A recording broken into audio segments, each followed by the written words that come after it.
Lukas pasal yang ke-7 ayat 36 sampai 50. Seorang Farisi mengundang Yesus untuk datang makan di rumahnya. Yesus datang ke rumah orang Farisi itu, lalu duduk makan. Di kota itu ada seorang perempuan yang terkenal sebagai seorang berdosa. Ketika perempuan itu mendengar bahwa Yesus sedang makan di rumah orang Farisi itu, datanglah ia membawa sebuah buli-buli pualam berisi minyak wangi.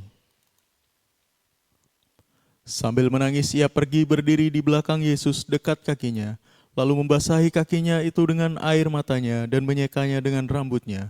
Kemudian ia mencium kakinya dan meminyakinya dengan minyak wangi itu. Ketika orang Farisi yang mengundang Yesus melihat hal itu, ia berkata dalam hatinya, "Jika ia ini nabi, tentu ia tahu siapakah dan orang apakah perempuan yang menjamahnya ini. Tentu ia tahu bahwa perempuan itu adalah seorang berdosa." Lalu Yesus berkata kepadanya, "Simon, ada yang hendak kukatakan kepadamu." Sahut Simon, "Katakanlah, Guru." Ada dua orang yang berhutang kepada seorang pelepas uang. Yang seorang berhutang 500 dinar, yang lain 50. Karena mereka tidak sanggup membayar, maka ia menghapuskan hutang kedua orang itu.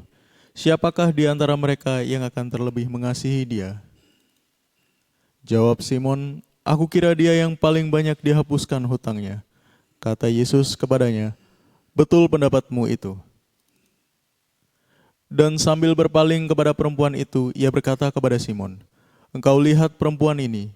Aku masuk ke rumahmu, namun engkau tidak memberikan aku air untuk membasuh kakiku. Tetapi dia membasahi kakiku dengan air mata dan menyekanya dengan rambutnya. Engkau tidak mencium aku, tetapi sejak aku masuk, ia tiada henti-hentinya mencium kakiku. Engkau tidak meminyaki kepalaku dengan minyak, tetapi dia meminyaki kakiku dengan minyak wangi. Sebab itu aku berkata kepadamu, dosanya yang banyak itu telah diampuni, sebab ia telah banyak berbuat kasih. Tetapi orang yang sedikit diampuni, sedikit juga ia berbuat kasih." Lalu ia berkata kepada perempuan itu, "Dosamu telah diampuni." Dan mereka yang duduk makan bersama dia berpikir dalam hati mereka, "Siapakah ia ini sehingga ia dapat mengampuni dosa?" Tetapi Yesus berkata kepada perempuan itu, "Imanmu telah menyelamatkan engkau. Pergilah dengan selamat." Yohanes pasal 12 ayat yang pertama sampai ayat yang 9. 6 hari sebelum Paskah, Yesus datang ke Betania, tempat tinggal Lazarus, yang dibangkitkan Yesus dari antara orang mati. Di situ diadakan perjamuan untuk dia dan Marta melayani, sedang salah seorang yang turut makan dengan Yesus adalah Lazarus. Maka Maria mengambil setengah kati minyak narwastu murni yang mahal harganya, lalu meminyaki kaki Yesus dan menyekanya dengan rambutnya, dan bau minyak semerbak di seluruh rumah itu. Tetapi Yudas Iskariot, seorang dari murid-murid Yesus yang akan segera menyerahkan dia, berkata, "Mengapa minyak narwastu ini tidak dijual 300 dinar dan uangnya diberikan kepada orang-orang miskin?" Hal itu dikatakannya bukan karena ia memperhatikan nasib orang-orang miskin, melainkan karena ia adalah seorang pencuri dan ia sering mengambil uang yang disimpan dalam kas yang dipegangnya. Maka kata Yesus, "Biarkanlah dia melakukan hal ini mengingat hari penguburanku. Karena orang-orang miskin selalu ada padamu, tetapi aku tidak akan selalu ada pada kamu."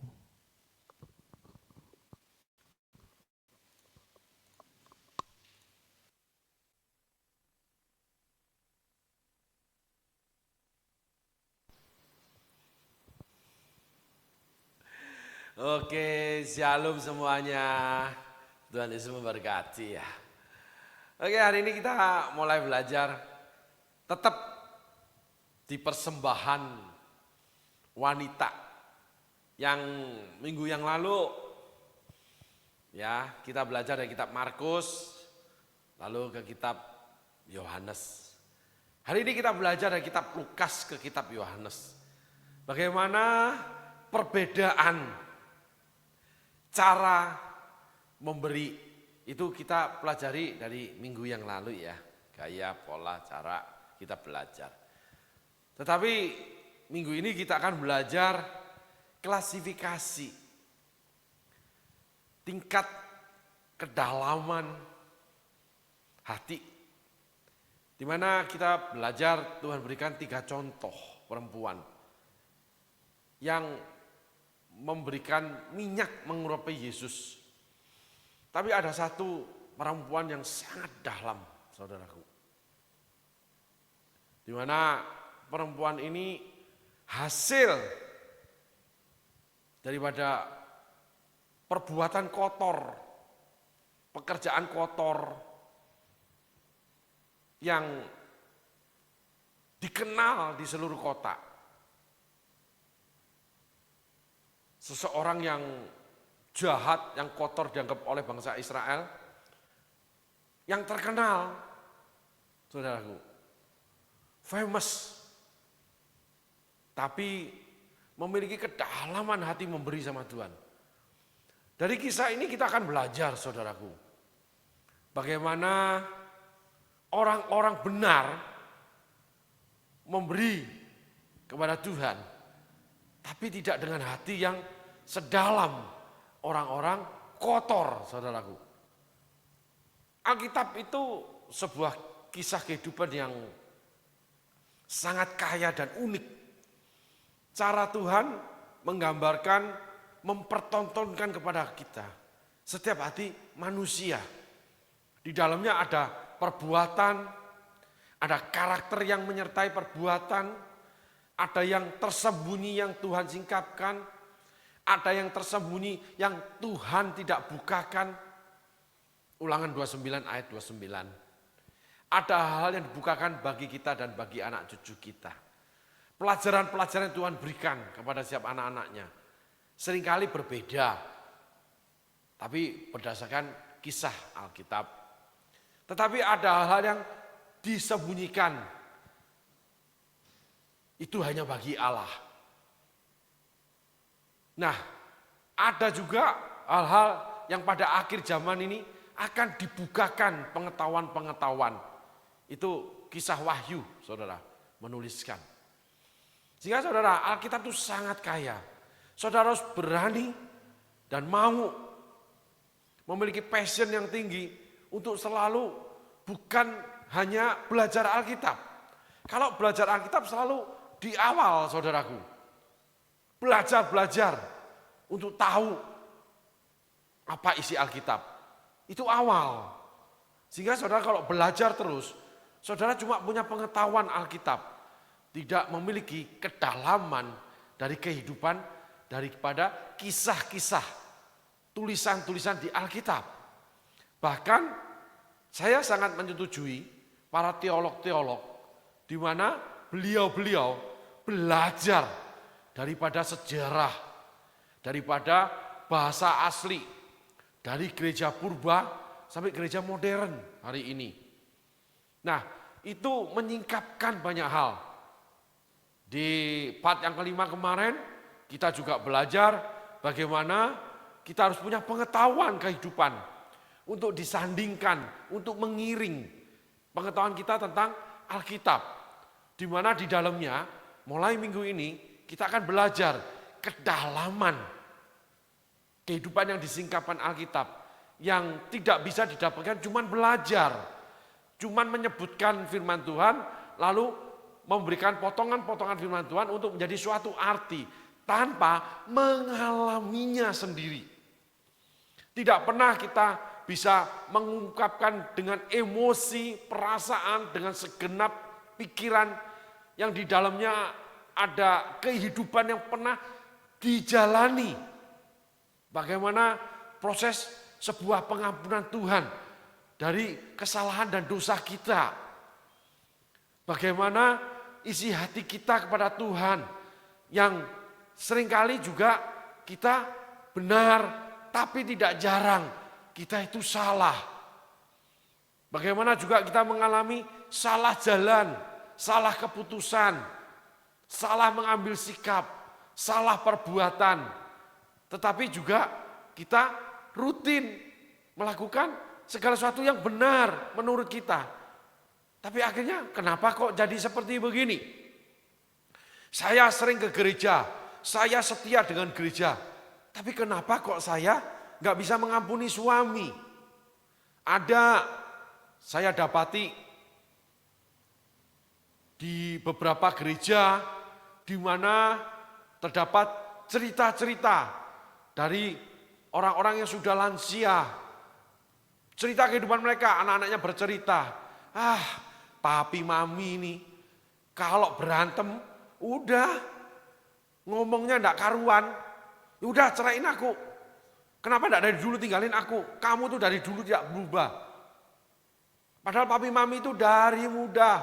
Bahkan mami ini dari kecil. Mami ini anak pendeta. Mungkin ya saudaraku. Anda kisah seperti itu. Tapi hubungan rumah tangga mereka itu, pusing saya. Mami itu kadang kurang peduli, tidak mengerti papi. Padahal aku ini anaknya, aku lebih ngerti loh kadang keinginan papi itu.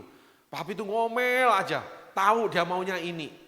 Itulah kisah kehidupan nyata saudaraku. Di mana duduk di gereja berpuluh-puluh tahun sampai lansia. Tapi enggak mengerti kedalaman suami istri. Mungkin gerejanya tidak mengajarkan. Tapi kalau gereja modern hari ini, gereja sudah memiliki pengetahuan yang limpah. Bahkan pembicara-pembicara yang hilir mudik membawa pengetahuan dari Tuhan yang bisa diundang. Bahkan para gembala juga melayani di gereja yang lain untuk membagikan kesaksian hidup, lalu membagikan kedalaman firman Tuhan, dari kehidupan firman Tuhan. Itu sebuah pertanyaan-pertanyaan mendasar bagi anak-anak muda. Kisah si tante dan si om ini menurut saya.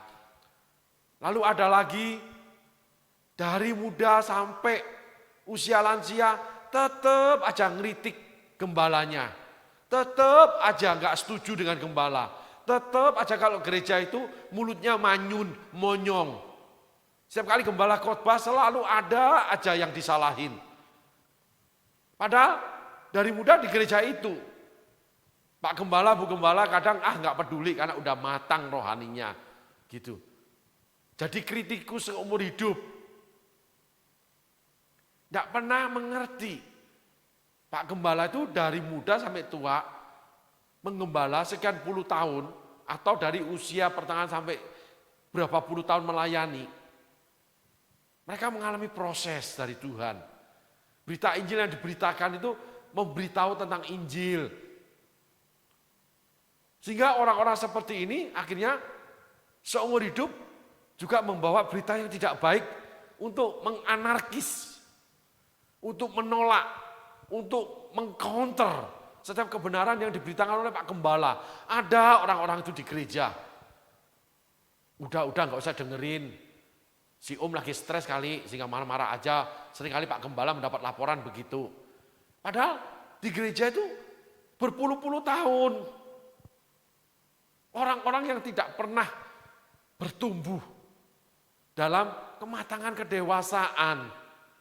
Tidak mengalami kedalaman si Alkitab. Cuma punya pengetahuan. Sehingga selalu mengcounter, menganarkis, mengkritik, menyalahkan. Berita firman di mana sebenarnya dia tidak puas dengan orangnya. Sehingga orang yang tidak dewasa rohani tidak mampu memisahkan perbuatan orang yang memang tidak sempurna, yang tidak menyenangkan dengan Injil yang sempurna yang diberitakan melalui orang-orang yang tidak sempurna. Ini kebenarannya saudaraku. Itu ditulis oleh Paulus. Setiap nubuatan tidak sempurna. Tetapi akan menjadi sempurna kalau kita bertemu dengan yang sempurna, yaitu Tuhan kita. Kita juga tidak sempurna. Tapi kita akan menjadi sempurna setiap kali yang sempurna memakai kita. Kita tidak akan pernah bisa benar mutlak sempurna. Tetapi selalu kita dibenarkan oleh karena iman kita. Itu yang terjadi pada seorang perempuan yang berdosa yang memberi minyak, meminyaki Yesus. Minyak yang mahal, saudaraku. Sehingga tanpa perkataan perempuan ini dibenarkan, diampuni dosanya. Sedangkan sang anarkis, si counter, si kritikus itu berbicara. Kalau memang Yesus seorang nabi, dia tahu siapa perempuan ini dan bagaimana hidupnya. Begitu. Nyinyir. Padahal mengundang Yesus loh. Bersama murid-murid makan loh. Orang yang baik terhadap pastor, terhadap Tuhan. Belum tentu dia di dalam hatinya, kedalaman hatinya, sesuai dengan kebaikan yang dia berikan kepada hamba-hamba Tuhan. Belum tentu. Ini kebenaran saudaraku. Walaupun hamba-hamba Tuhan, gereja butuh kritik.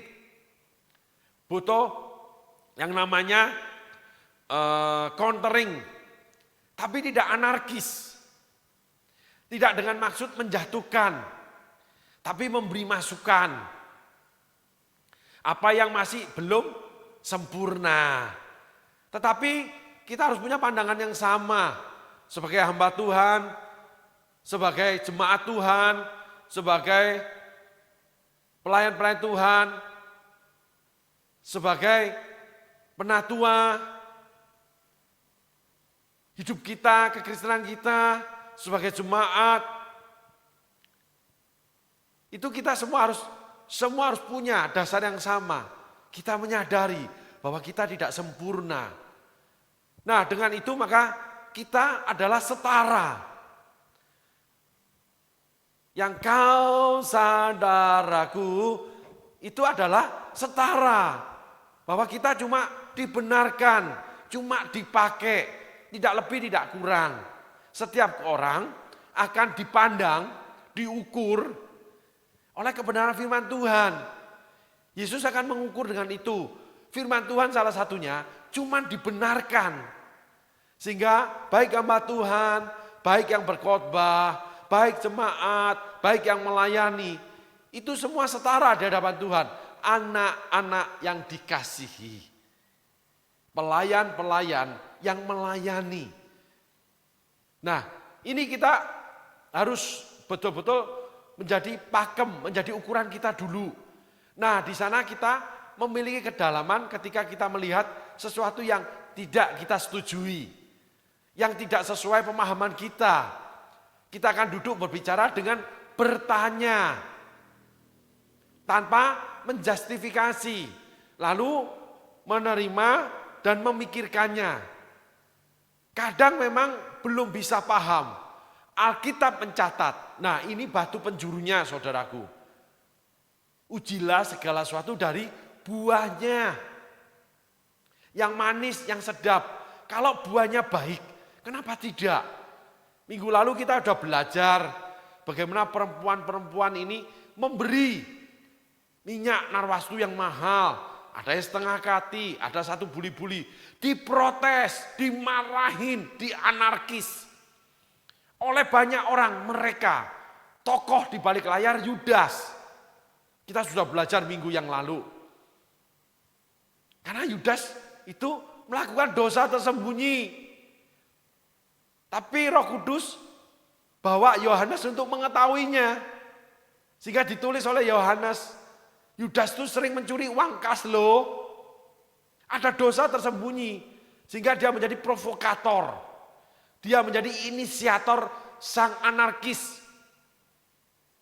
Membuat iblis pada saatnya Tuhan. Saat Tuhan, bukan saat iblis ya. Yudas dirasuki sama iblis. Setelah melakukan perbuatan yang salah dengan menjual Yesus sampai Yesus disalibkan.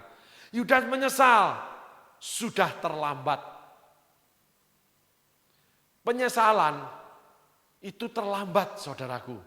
Sadar itu awal dari meninggalkan dosa.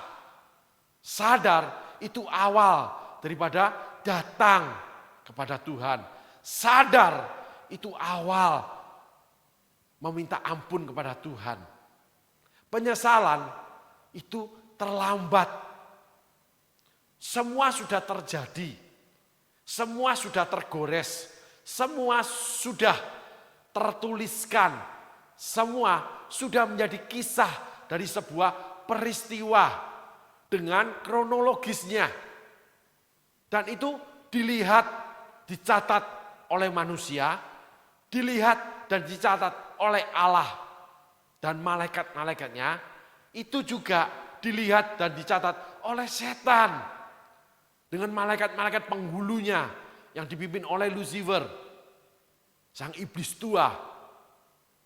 Alkitab menulis itu. Sehingga hari ini kita belajar, iblis bisa bergerak dengan pasukan kerajaan kuasa kegelapan, malaikat yang memberontak, yang anarkis, melalui atau pintunya masuk salah satunya ketika kita tidak menyetujui, tapi melakukannya dengan anarkis. Karena di dalam kehidupan kita ada dosa tersembunyi seperti Yudas. Dari kisah ini kita belajar, ukuran kamu pakai akan diukurkan kepadamu dan ditambahkan. Untuk tulisan ini ditulis tentang pengampunan. Ketika kita menjustifikasi, mengukur, Yesus akan ukur dan menambahkannya. Saudara pelajari sendiri, searching di Alkitab, buka Alkitab saudara. Nah, hal-hal ini harus menuntun kita. Dan hari ini kita menemukan seorang perempuan lagi yang berhadapan dengan orang Farisi yang memperhadapkan perempuan ini kepada Yesus. Kalau Yudas dan kawan-kawan menghadapkan perempuan-perempuan itu dengan diri mereka. Tapi kalau perempuan berdosa ini diperhadapkan dengan Yesus, itu langkah awal. Yang membuat perempuan ini diampuni perbuatannya tanpa kata-kata, cuman melakukan aja yang saya berikan nama ekstravagan, berlebih-lebih. Karena kita meruntut dari kisah dua perempuan yang lain yang juga dianarkis, diprotes, dikritik, disalahkan, dimarahin. Karena kamu terlalu berlebihan deh untuk Yesus. Itu bisa dijual untuk orang miskin. Jangan pernah meletakkan Alkitab menurut ukuran manusia atau diri kita sendiri. Letakkan Alkitab menurut ukuran hati Yesus yang dipenuhi dengan anugerah. Reward and punishment. Itu ukuran harus kita pakai. Kita mengukur setiap orang dengan ukuran namanya ukuran Alkitab. Kita mengukur firman Tuhan dengan ukuran Alkitab. Kita harus membaca sepenuh-penuhnya. Lengkap bahasanya yang dunia mengatakan khatam. Lalu setelah kita belajar, kita memperdalamnya dengan bukan hanya membaca ulang. Tetapi melihat kehidupan dari kacamata Alkitab. Di mana Alkitab akan mengungkapkan pandangan-pandangan isi hati Yesus. Karena di dalam kacamata Alkitab itu akan dipenuhi dengan gambar-gambar, penyataan-penyataan Tuhan yang diilhamkan oleh Roh Kudus melalui berbagai macam cara. Roh Kudus bekerja itu ketika seseorang menerima Yesus sebagai Tuhan. Itu tercatat di Alkitab. Tuhan tidak pernah peduli. Roh Kudus tidak pernah peduli. Kita dari aliran gereja mana. Barang siapa mengaku Yesus sebagai Tuhan dan Juru Selamat, maka Roh Kudus akan diam di dalam batinnya. Dan Roh Kudus akan menuntun dan membawa setiap orang yang menerima Yesus sebagai Tuhan dan Juru Selamat untuk mengenal kebenaran. Nah, searching Roh Kudus, di situ akan nampak ayat-ayat Roh Tuhan, Roh Allah, Roh huruf besar. Semua itu akan mengungkapkan apa yang dikerjakan Roh Allah sendiri, Rohnya Yesus sendiri. Itu ditulis di Alkitab. Sehingga kacamata yang kita pakai itu ada sebuah bayangan. Bayangan itu tentang penyataan Alkitab untuk mengungkapkan setiap kejadian perkara menurut ukuran hati Yesus. Firman Allah itu adalah hatinya Yesus yang diungkapkan melalui diilhamkan kepada setiap penulisnya. Rasul Paulus tuliskan itu di kitab Timotius. Setiap firman Allah, setiap tulisan yang diilhamkan Roh Kudus akan mendidik, mengajar, dan sebagainya. Kita melihat sebuah perkara dari kacamata sudut pandang hati Tuhan. Sehingga ada dua peristiwa di mana perempuan itu jelas-jelas berdosa. Yang satu ketangkap basah, kita sudah singgung di pelajaran minggu yang lalu. Yang satunya lagi di minggu ini. Yang tidak tertangkap basah tapi sudah ketangkap oleh seluruh kota. Seorang perempuan yang terkenal berdosa. Memberi dirinya dengan segala resiko. Karena pada zaman itu kalau kita apresiasikan, perempuan berdosa itu rata-rata seorang pelacur. Seorang pelacur itu tidak boleh berdekatan dengan orang-orang kudus Tuhan. Najis, haram hukumnya. Sehingga yang mengundang Yesus itu orang Farisi, orang yang taat dengan Taurat Tuhan. Jika dia memperkatakan hal itu, kacamata Farisi. Tetapi Yesus melalui semua kisah Taurat yang dituliskan. Dosamu sudah diampuni. Perempuan yang kedapatan berdosa sengaja dibawa oleh ahli Taurat, imam-imam kepala di perhadapan pada Yesus untuk Yesus melakukan pelanggaran firman Allah. Kacamata yang mereka pakai karena mereka belajar firman Allah, tapi tidak mendalami kasih Allah. Sehingga mereka sendiri fighting, menganarkis Sang firman yang hidup menjadi manusia, yang menjadi daging, yang diilhami Roh Kudus, kelahirannya, yang berjalan di dalam pimpinan Roh. Anak manusia tidak pernah melakukan segala sesuatu dari diri anak manusia sendiri. Tapi apa yang anak manusia lihat, anak manusia dengar, itu yang anak manusia lakukan. Hidup dalam pimpinan Roh Kudus, ilham Roh Kudus. Kuasa penyertaan Allah demikian nyata. Mujizat bukan hanya sering. Mujizat berjalan bersama-sama dengan Sang Pencipta yang menjadi daging, menjadi manusia. Sehingga hal-hal yang dilakukan Sang Pencipta, Sang Firman sendiri, melampaui segala akal kita.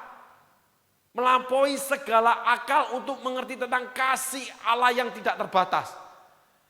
Sehingga orang-orang yang belajar firman, imam kepala, ahli Taurat, orang Farisi, betul-betul tidak menyangka peristiwa yang mereka hadapi ketika berhadapan dengan Tuhan Yesus. Yaitu perempuan itu diampuni. Sehingga dalam kisah perempuan yang kedapatan berzinah, mereka marah. Siapa orang ini? Kok bisa mengampuni orang? Nah, kata-kata siapa? Nah, itu yang menjadi pemilik sang anarkis. Siapa kamu? Beraninya kamu. Saya mengalami sekedar kesaksian 2 kali, saudaraku, diperlakukan seperti itu yang saya ingat. Yang pertama, ketika saya berkhotbah di sebuah gereja, lalu Pak Gembala membawa saya kunjungan dari rumah ke rumah jemaat dia. Lalu pada suatu kali saya ke rumah seseorang laki-laki yang duduk di kursi roda, sedang sakit. Lalu ketika saya bertandang ke rumahnya dengan Pak Gembala, lalu dia bercerita dengan kemarahan. Dulu saya melakukan seperti yang kamu lakukan. Karena waktu itu ibadah banyak sekali Tuhan hadir, sentuhannya dia. Nah, saya dulu seperti kamu. Tahu nggak? Saya ini lahir, pusar saya itu dipotong dengan Alkitab. Saya itu, bahasa sekarang itu katam banget. Dengan porsi muka yang marah, roh Kain ada pada dia. Keadaannya sangat mengkhawatirkan, keadaannya sangat, kalau bahasa saya, minim saudaraku. Dari kesehatan, dari kehidupan dia sendiri. Dan saya percaya rumah tangganya juga sama. Karena dia dipenuhi dengan amarah. Dan itu mencitrakan, merendahkan pelayanan yang ada. Termasuk kehadiran pelayanan ini di gerejanya dia. Di dalam batin saya terdalam, cuman keluar sebuah suara. Entah suara saya, suara Tuhan, saya tidak mengerti. Cuman suara itu bicara begini, sekarang apa yang kamu lakukan?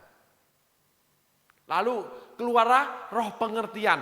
Yesaya 11 ayat 1-3. Roh hikmat dan pengertian, roh keperkasaan dan roh takut akan Tuhan dan sebagainya.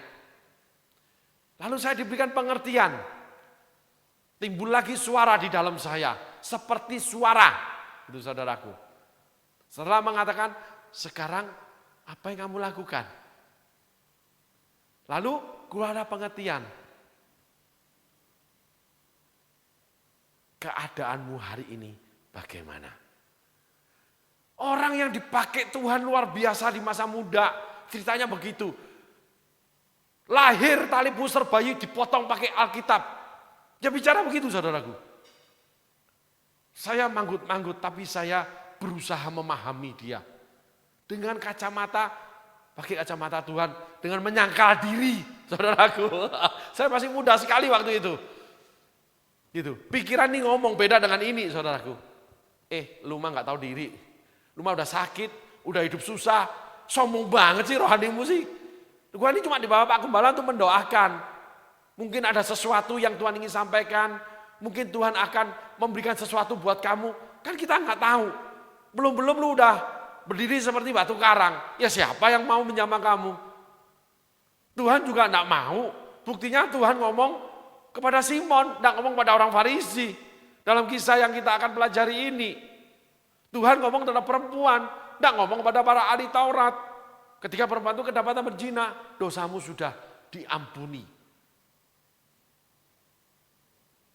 Lah, berarti dia mengcounter, dia menganarkis.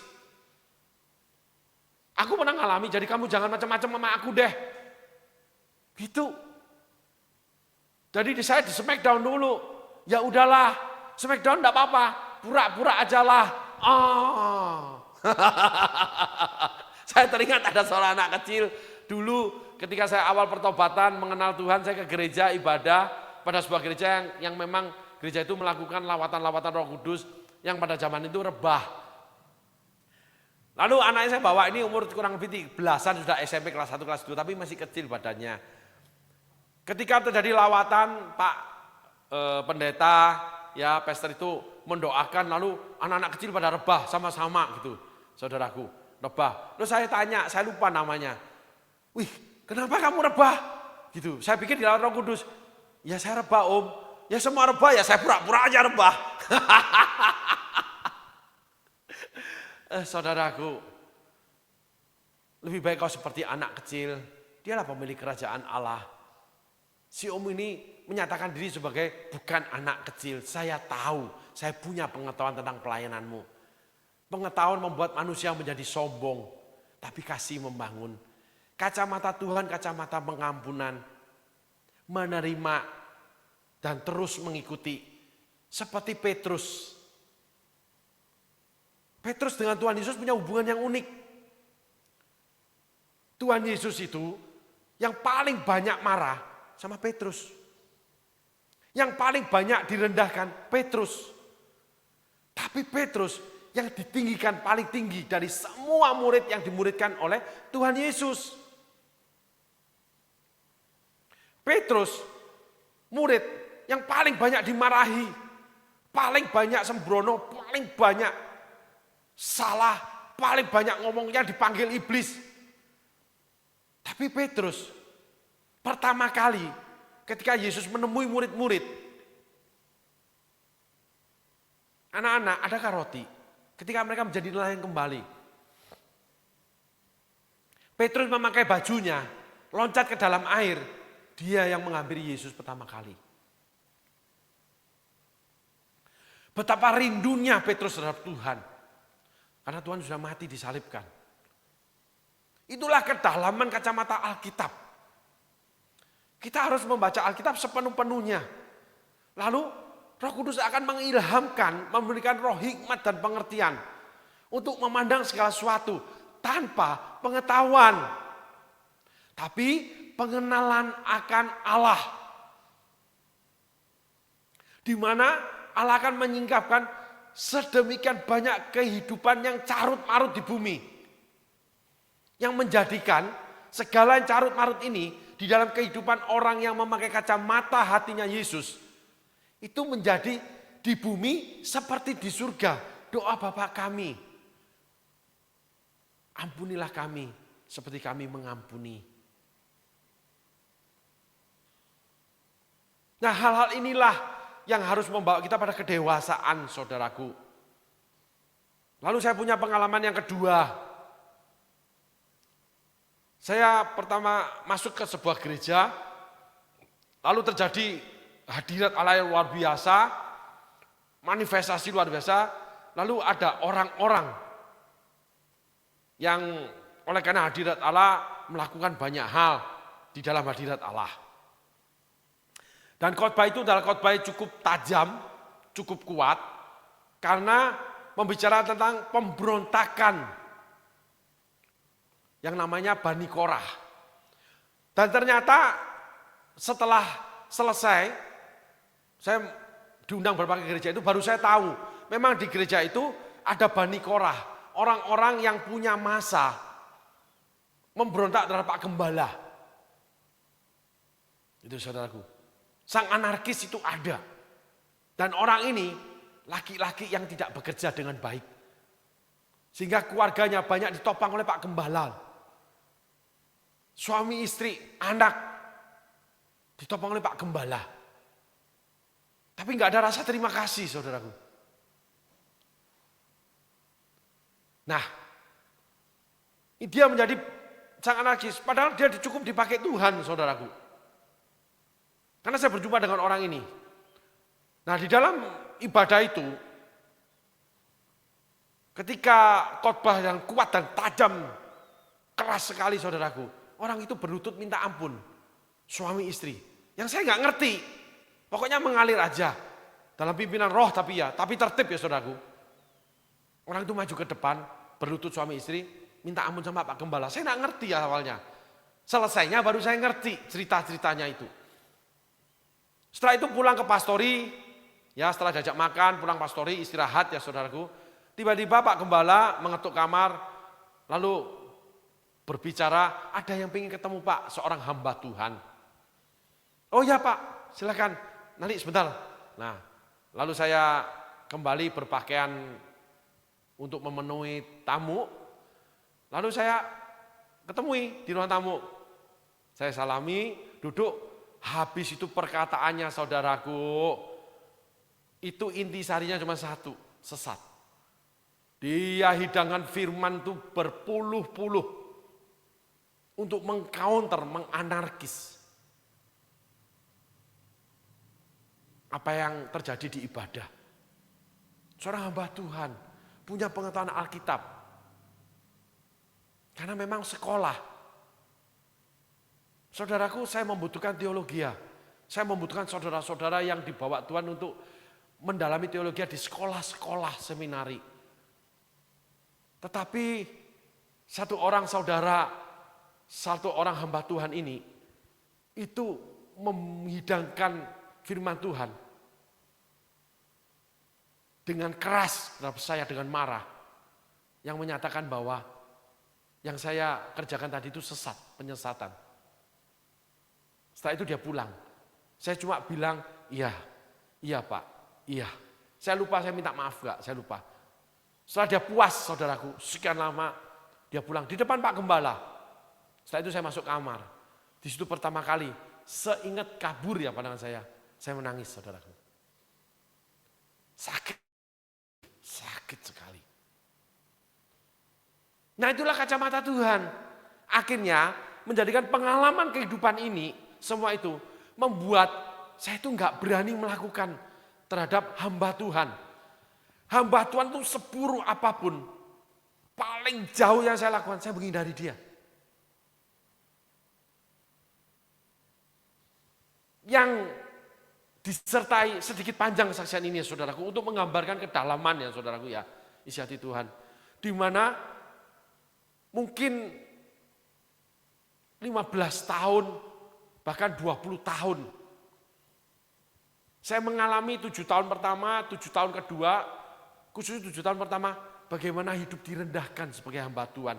Yang miskin, yang belum punya karya, walaupun Tuhan bekerja. Yang belum punya pelayanan, tapi setiap kali Tuhan hadir, itu manifestasinya luar biasa. Sehingga ada beberapa orang yang berkumpul untuk mau belajar mengenal Tuhan. Tetapi penolakan itu sangat besar. Pelecehan, penghinaan, direndahkan. Kalau bahasa saya cuma ngomong, keset itu lebih berharga dari saya. Ini cuma kesaksian saudaraku ya, untuk menyertai daripada pandangan hidup, di mana saya apapun, apabila itu seorang hamba Tuhan, saya menundukkan kepala untuk menghormati Tuhan yang ada di atas hidup dia. Yang kedua, menghormati karena dia mengabdi terhadap Allah, karena enggak mudah dia jalani itu. Apapun keadaan orang itu. Tetapi apabila saya tidak mampu menghadapinya, saya akan menghindar orang itu. Walaupun seringkali saya mengajarkan hal-hal yang salah yang dilakukan oleh setiap orang termasuk hamba-hamba Tuhan. Ada rasa hormat oleh karena menjadi seorang hamba Tuhan jalannya enggak mudah. Dan menjadi seorang hamba Tuhan akan dihakimi lebih. Ukuran yang dipakai akan lebih. Barang siapa diberi lebih akan dituntut lebih. Seorang guru akan dituntut lebih oleh Tuhan. Nah, hal-hal ini yang mengajarkan kedalaman, yaitu pengalaman hidup, tapi tidak menghentikan firman Allah.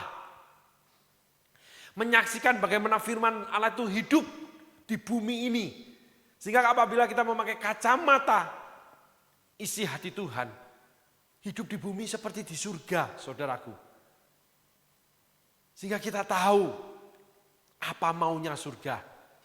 Kita tahu nanti di surga itu harusnya bagaimana. Kita tahu dan mengenal pemilik surga itu. Yaitu Allah Bapa di dalam nama Tuhan Yesus. Di mana Allah Roh Kudus, Allah Bapa, Allahnya Yesus. Bukan Allahnya Yesus, Allah Yesus. Rohnya Bapa, rohnya Yesus. Yang dinamakan, yang biasa kita membaca lalu kita mengikutinya, yaitu Roh Kudus. Itu akan mewahyukan atau mengilhamkan dengan berbagai macam cara, saudaraku. Nah, kita sekarang belajar bagaimana kedalaman hati Tuhan yang melampaui segala pengetahuan daripada orang-orang yang ahli Taurat menjadi imam kepala, lalu dari Farisi yang taat terhadap Taurat. Mari kita tengok firman Tuhan.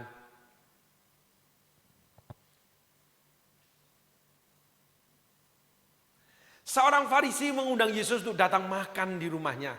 Yesus datang ke rumah orang Farisi itu lalu duduk makan. Saudara perhatikan ini.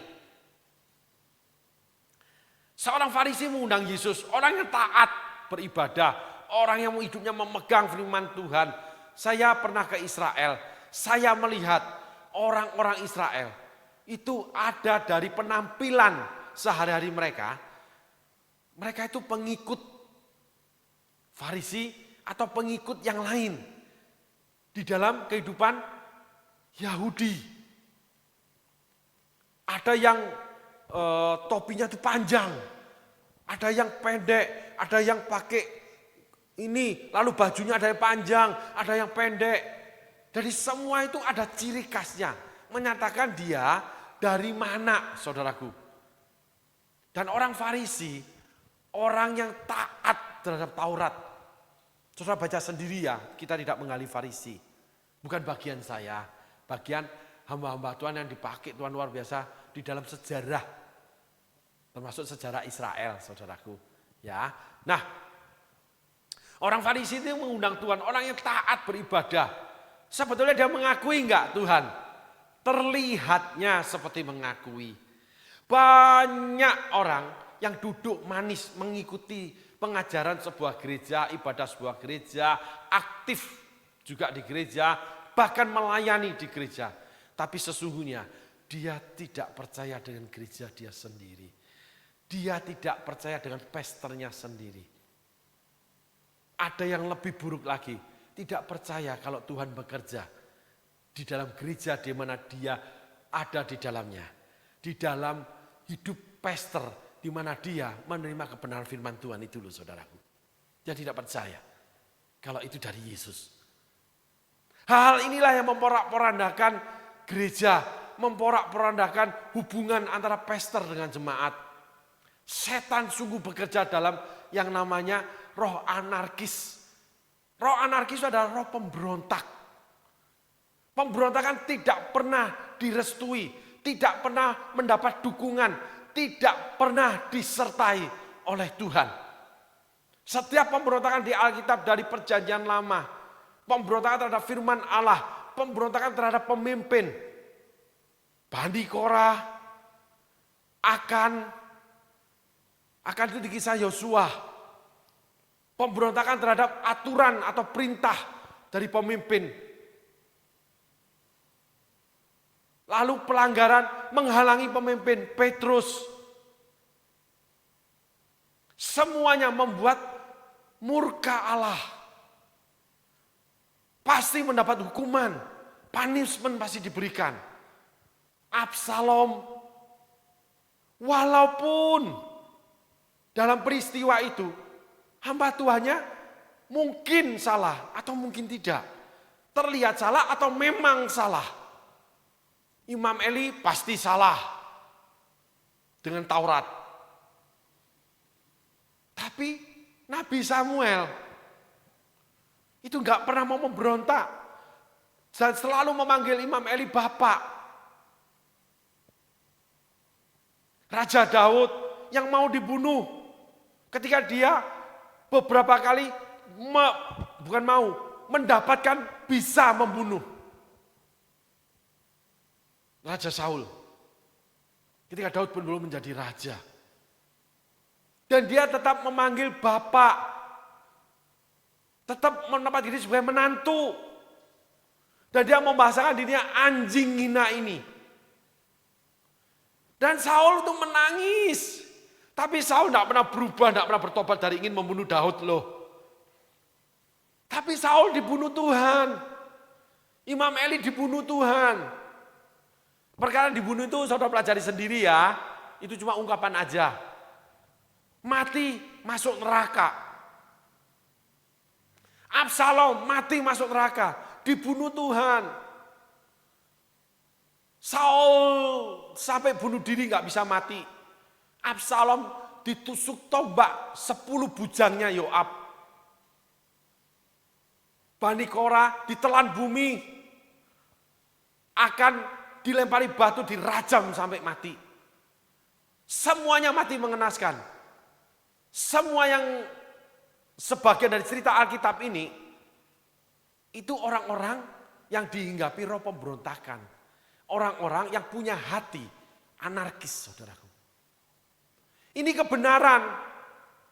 2 kesaksian sah, Alkitab memberikan standarisasi. Ini berapa kesaksian, saudaraku?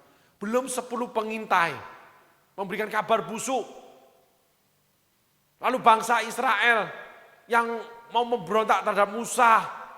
Lalu hendak membunuh Musa dan Harun. Kena tulah, puluhan ribu orang mati. Dibela Musa baru berhenti. Terlalu banyak bagaimana Allah mengajarkan kita untuk mengerti. Tetapi ada orang-orang seperti Saul yang sadar, tapi tetap melakukannya. Betapa kuatnya jeratnya dosa, termasuk anarkis. Yang ada dasar-dasarnya, ada yang tidak ingin kehilangan dirinya, apa yang dimilikinya, tahta, harta, wanita, keluarga, dan sebagainya. Tapi Allah menceritakan jalan-jalan yang baik, yang mestinya dilakukan. Ada banyak cara, kita boleh belajar dari Alkitab, menyatakan segala sesuatu yang rasanya ini enggak pas. Tapi enggak boleh punya yang namanya hati anarkis, memberontak. Dengan yang namanya amarah yang menjatuhkan, kabar busuk, amarah yang meniadakan, dan sebagainya. Kain membunuh Habel. Padahal Kain udah dikasih tahu Tuhan. Dosa mengintip depan pintu. Kenapa hatimu marah, mukamu muram? Apakah kamu tidak ingin berbuat baik? Gitu. Banyak sekali saudaraku. Bagaimana hati anarkis. Ada yang dari iri hati. Saul takut kehilangan, Kain iri hati. Absalom merampas. Ada yang dari cemburu. Ada dari rasa tidak puas. Ada dari keserakahan. Dan sebagainya. Karakter yang buruk. Karakter dosa. Hati yang salah. Hati yang dipenuhi dengan dosa. Yang merangsang hawa nafsu daging, manusia lama yang akan menguasai kita. Tetapi diawali semua hari ini kita belajar seperti orang Farisi. Yang mengundang Yesus makan dan Yesus duduk makan. Satu hal kita pelajari, satu hal lagi. Orang yang pura-pura baik di gereja. Orang yang pura-pura rohani dengan Yesus. Yesus pura-pura tidak tahu. Yesus mau diundang loh. Sedangkan orang Farisi itu akan menguji Yesus loh. Kok ya kebetulan ada perempuan berdosa yang terkenal di kota datang mengurapi kaki Yesus. Mungkin orang Farisi udah tahu, tidak tercatat di Alkitab, mungkin juga belum tahu. Tapi langsung lompat keluar dari hatinya, pikiran di hatinya. Saudaraku, hati itu bisa berpikir ya. Dari dalam hati keluar pikiran-pikiran jahat. Jadi ada dua pikiran. Pikiran yang betul-betul dari mindset kita, pikiran dari hati. Saudara pelajari kitab Markus tulis itu. Dari dalam hati keluar pikiran-pikiran jahat. Yang dikatakan makanan yang masuk ke dalam mulutmu, turun ke perutmu, itu tidak menajiskan kamu. Tapi yang keluar dari dalam kamu, itu akan menajiskan kamu. Mata air pahit akan mengeluarkan air yang pahit. Gitu saudaraku. Nah, orang Farisi ini mengundang Yesus. Yesus pura-pura nggak tahu. Tapi kan Yesus tahu nanti kalau ada perempuan yang terkena berdosa, di mana orang Farisi itu melompat keluar dari dalam dia yang tidak dia katakan. Kalau dia itu memang dia tahu perempuan ini siapa dan apa yang dia perbuat. Wow, kenali Tuhanmu. Lihat kacamata Tuhan untuk mengenali hati Tuhan. Dia pura-pura tidak tahu untuk yang kamu lakukan. Dia pura-pura tidak tahu untuk apa yang ada di hatimu. Kamu menjadi seperti Yudas ketika melakukan dosa tersembunyi. Yang akhirnya diungkapkan.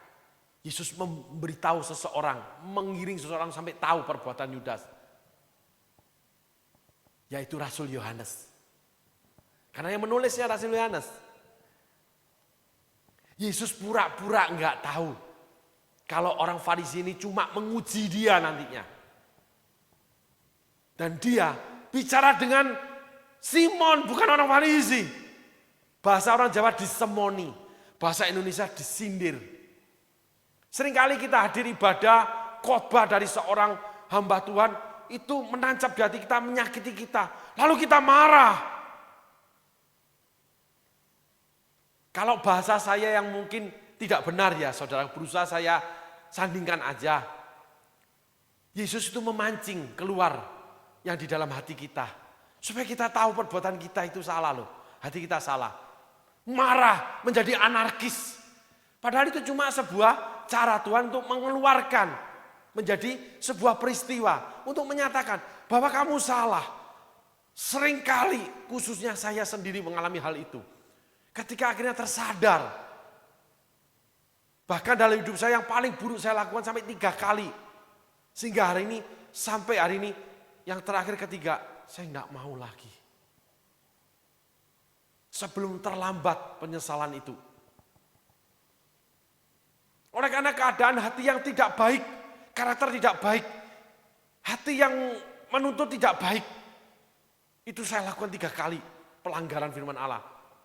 Dan hebatnya, dengan sadar saya lakukan bahwa itu salah. Tapi puji Tuhan, oleh karena kasih karunia, Tuhan masih memberi kesempatan untuk sadar dan bertobat. Tapi 3 kali saudaraku. Daud itu lebih baik, 1 kali tidak mengulang. Abraham itu 2 kali menjual istri. Ukuran Tuhan itu sama, setara. Jadi gak usah ngukur orang lain. Sehingga apabila kita ada firman mendatangi kita, kita marah. Kita ukur isi hati kita. Karena Yesus sudah mengukur dan menambahkannya. Kenapa kamu marah? Kenapa mukamu muram? Hai Kain. Apakah tidak ceria mukamu ketika kamu berbuat baik?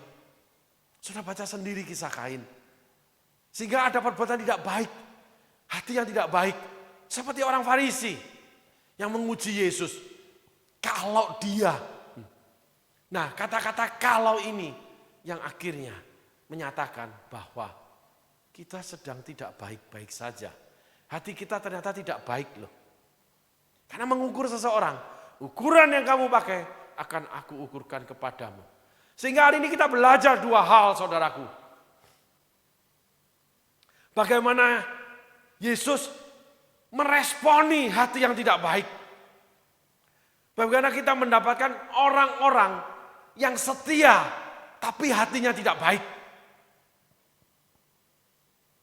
Dan Yesus pura-pura tidak tahu kalau orang ini tidak baik. Cuman mau menguji saja. Lalu kita mendapati hal yang ketiga. Yesus cuman menyindir. Atau kalau bahasa Jawa disemoni. Dia bicara dengan Simon. Dan Yesus tidak bicara sama sekali dengan orang yang seperti orang Farisi. Seseorang yang menguji orang lain. Yang didasari anarkis. Hati yang salah. Lalu mulai kita belajar kemarin melakukan tahapan-tahapan. Sehingga kesalahan itu menjadi nyata, menjadi dosa. Dosa tidak mengampuni orang Farisi. Kalau kemarin kita belajar strategi para imam ahli Taurat. Orang-orang yang di gereja, orang-orang yang sudah belajar firman. Seringkali terjebak dengan hal seperti ini. Mereka merancangkan, mereka mencari jalan. Dengan tipu muslihat, memancing, menguji di dalam hati. Tidak jujur, polos, dan tulus. Tidak diungkapkan dengan jujur, tapi menjebak. Itulah orang Farisi, itulah ahli Taurat. Respon yang salah. Setelah itu, mereka sendiri yang terjebak dalam kesalahan mereka. Tetapi Yesus memberikan reaksi berbeda yang melebihi natural kita dalam pengenalan firman. Melebihi alam. Alam itu adalah kenyataan kehidupan sehari-hari secara duniawi. Mata ganti mata, gigi ganti gigi. Kalau kamu ingin kaya, bekerjalah rajin.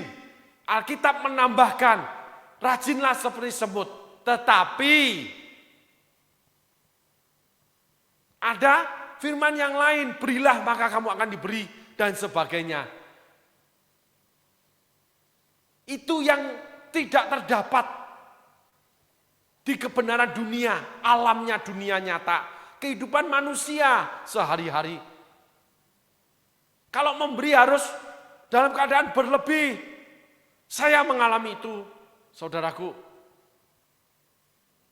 Saya diingatkan Tuhan, saya dimarahi dengan donatur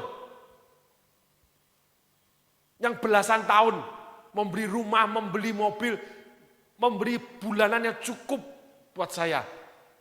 Kenapa kamu beli mobil? Kamu tuh sudah duniawi, kamu tuh begini-begini. Dan kata-kata yang tidak bisa diterima. Orang itu kalau memberi, itu harus dalam berlebihan. Ngapain kamu memberi? Persembahan persepuluhan, diakonia, kalau rempi itu memang dari Tuhan.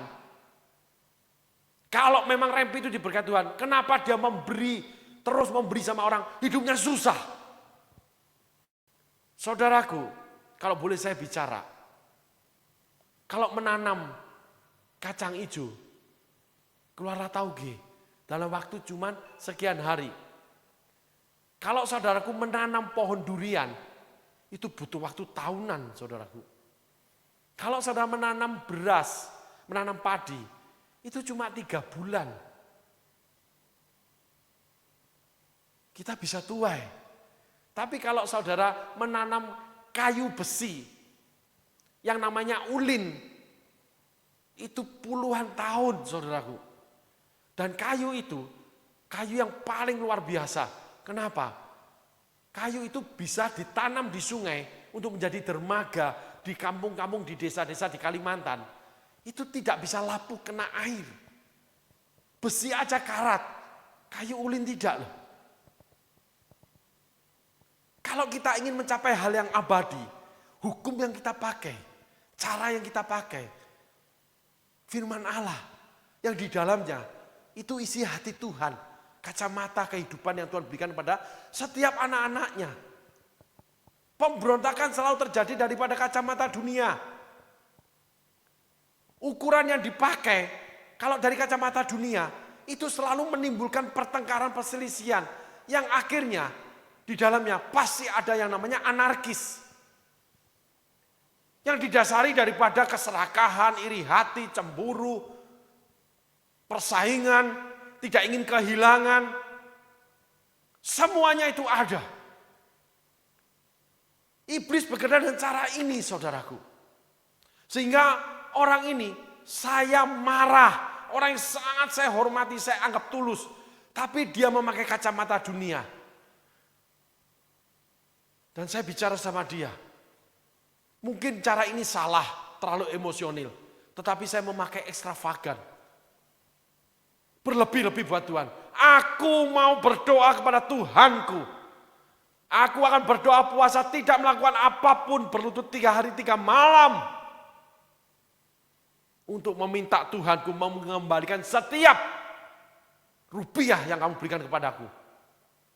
Marah saya. Saya nggak tahu juga karena marah apa. Pokoknya marah aja. Dan akhirnya orang ini minta maaf sama saya dengan cara dia. Dia yang menghubungi saya. Karena itu tertulis di Alkitab. Saya nggak boleh melihat karena saya kurang, saya memberi. Janda miskin 2 peser 1 duit. Tidak ada pemberian di dunia ini yang tercatat di Alkitab, di kisah Alkitab, yang dipuji Tuhan. Cuman satu-satunya janda miskin 2 peser 1 duit. Dia memberi yang terbaik ketika orang-orang kaya memasukkan persembahan di kotak persembahan. Yesus bicara itu ketika seorang janda miskin memasukkan 2 peser 1 duit. Sudah janda miskin lagi. Dia memberi yang terbaik, dia memberikan seluruh nafkah hidupnya. Karena janda miskin punya hati yang luar biasa. Sehingga kacamata Tuhan turun atas kita. Kalau kita memakai cara dunia, secara manusia, normal, tidak akan mendapatkan isi hati Tuhan, saudaraku. Saya tekankan sekali dengan nada tinggi. Karena ini Alkitab, di mana Allah mengukur hati anak-anak manusia. Sekali lagi, tidak ada pemberian yang terbaik selain janda miskin 1 duit. Lalu saya tutup dengan tidak ada pengorbanan yang seperti Yesus. Berkorban dalam kesakitan. Berkorban dalam kesuksesan. Berkorban padahal tidak mampu. Taman Getsemani, kalau boleh cawan ini berlalu, keluar keringat seperti darah. Boleh kita bicara janda miskin 2 peser 1 duit, tidak punya duit tapi tetap memberi kepada Tuhan. Enggak ribut aja tentang persembahan, tidak berbantah tentang persembahan, saling menganarkis firman Tuhan yang dijabarkan. Apakah itu surga ingini? Saudara jawab sendiri. Amin saudaraku, Tuhan Yesus berkati. Terima kasih, God bless you.